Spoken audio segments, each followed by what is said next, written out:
So a member asked this question and says the following: Hello, I'd like to learn JavaScript and maybe make some mobile apps and games as a hobby. And I was wondering if I could get any advice. What are the best ways to learn and what would I need? Because at the moment I only have a tablet and I heard that you might need a laptop or a computer is definitely a must. Is that true?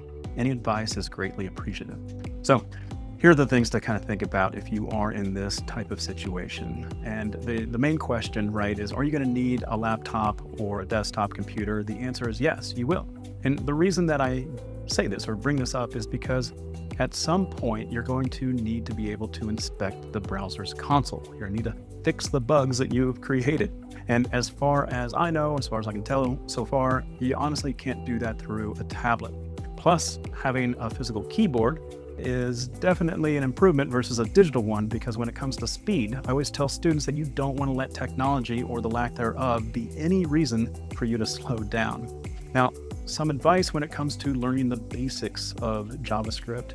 Of course, there's YouTube tutorials. You can also join our community. We have plenty of fundamental learning and small JavaScript projects that would be beneficial for your learning, but I would definitely focus on the fundamentals. And think of the fundamentals and going through these courses are like the training wheels phase of your learning journey, because in the end, you actually want to start creating projects without the guidance, and understanding these fundamentals is definitely key.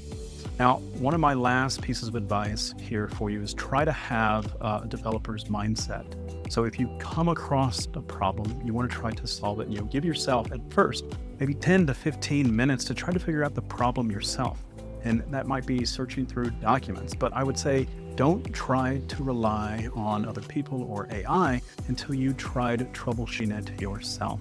All right. So anyways, great question. Thanks for asking it, and we'll see you in the next video. Hopefully this helped.